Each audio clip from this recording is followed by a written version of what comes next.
Learn English through stories B35 PDF. Adapted and modified by Kulwant Singh Sandhu. Contents: 1. Mini stories. 1. 2. Picture dictionary page. Mini stories 1. By Ella Hill. Story 1. Ali, who was working a long way from home, wanted to send a letter to his wife, but he could neither read nor write, and he had to work all day, so he could only look for somebody to write his letter late at night. At last he found the house of a letter writer whose name was Nasruddin. Nasruddin was already in bed. "It is late," he said. "What do you want?" "I want you to write a letter to my wife," said Ali. Nasruddin was not pleased. He thought for a few seconds, and then said, "Has the letter got to go far?" "What does that matter?" answered Ali. "Well, my writing is so strange that only I can read it, and if I have to travel a long way to read your letter to your wife, it will cost you a lot of money." Ali went away quickly. Story 2. An old man died and left his son a lot of money. But the son was a foolish young man, and he quickly spent all the money, so that soon he had nothing left. Of course, when that happened, all his friends left him. When he was quite poor and alone, he went to see Nasruddin, who was a kind, clever old man, and often helped people when they had troubles. "My money has finished and my friends have gone," said the young man. "What will happen to me now?" "Don't worry, young man," answered Nasruddin. "Everything will soon be all right again. Wait, and you will soon feel much happier." The young man was very glad. "Am I going to get rich again then?" he asked Nasruddin. "No, I didn't mean that," said the old man. "I meant that you would soon get used to being poor and to having no friends." Story 3. When Mr. Jones went to a restaurant one day, he left his coat near the door. There was nothing in the pockets of the coat when he left it, so he was very surprised when he took his coat after his meal and found the pockets full of jewelry. There was a waiter near the door, so Mr. Jones said to him, "Somebody has made a mistake. He has put some jewelry in my coat. Take it, and when he comes back, give it to him." The waiter took it and went away. Suddenly another man came in with a coat just like Mr. Jones's. "I am sorry," said this man, "I made a mistake. I took your coat and you have got mine. Please give me my coat and jewelry." Mr. Jones answered, "I gave the jewelry to the waiter. He will give it to you."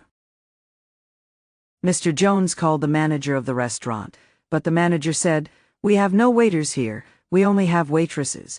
"You gave the jewelry to a thief," shouted the other man. "I shall call the police." Mr. Jones was frightened and paid the man a lot of money for the jewelry. Story 4. A man was traveling abroad in a small red car. One day he left the car and went shopping. When he came back, its roof was badly damaged. Some boys told him that an elephant had damaged it. The man did not believe them, but they took him to a circus which was near there. The owner of the elephant said, "I am very sorry, my elephant has a big round red chair. He thought that your car was his chair, and he sat on it." Then he gave the man a letter, in which he said that he was sorry and that he would pay for all the damage. When the man got back to his own country, the customs officers would not believe his story. They said, "You sold your new car while you were abroad and bought this old one." It was only when the man showed them the letter from the circus man that they believed him. Story 5. Nasruddin was cutting a branch off a tree in his garden. While he was sawing, another man passed in the street. He stopped and said, "Excuse me, but if you continue to saw that branch like that, you will fall down with it." He said this because Nasruddin was sitting on the branch and cutting it at a place between himself and the trunk of the tree. Nasruddin said nothing. He thought, "This is some foolish person who has no work to do, and goes about telling other people what to do and what not to do." The man continued on his way. Of course, after a few minutes, the branch fell and Nasrudin fell with it.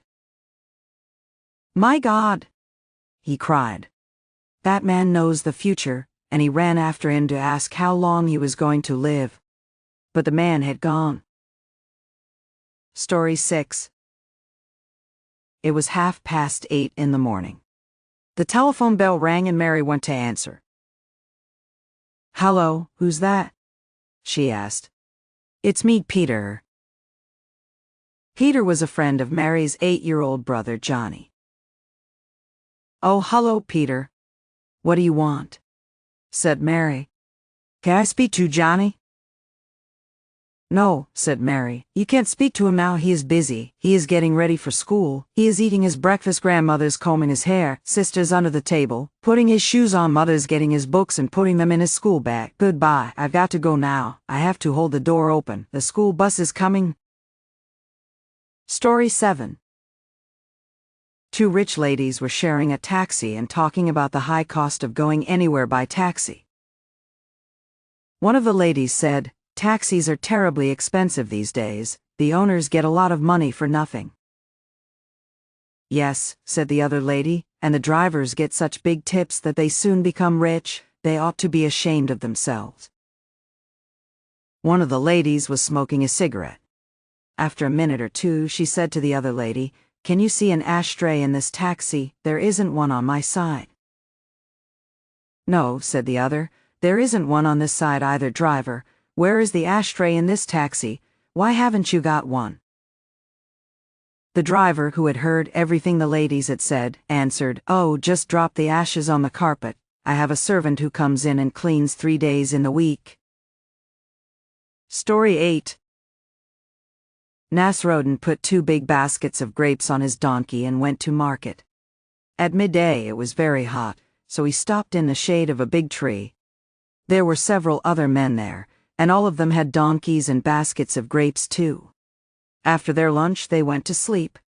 After some time, Nasrudin began to take grapes out of the other men's baskets and to put them in his. Suddenly one of the men woke up and saw him. "What are you doing?" he said angrily. "Oh," said Nasrudin, "don't worry about me, I am half mad, and I do a lot of strange things." "Oh, really?"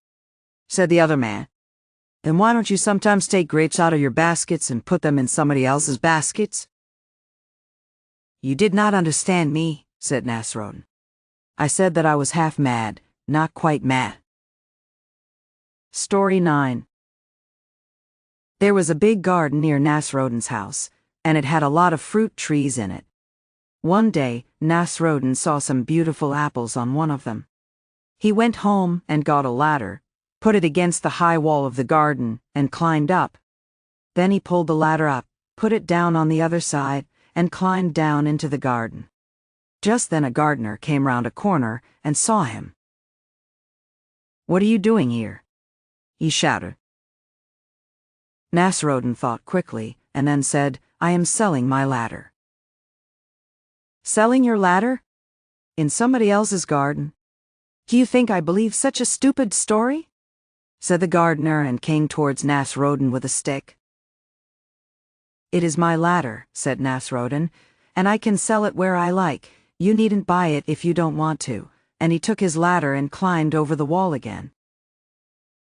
Story 10. Nasrudin woke up in the middle of the night and saw something white in his garden. It seemed to be moving towards the house. "That is a thief," he thought, and he took his gun and shot at him.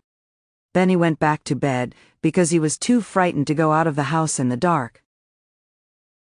The next morning Nasrudin went out and saw one of his white shirts hanging on the clothesline in the garden. His wife had washed it the day before and hung it out to dry. Now it had a bullet hole right through the middle of it. "My God," said Nasrudin, "I was lucky last night. If I'd been wearing that shirt, the bullet would have killed me." And he called his neighbors together and asked them to thank God for saving him.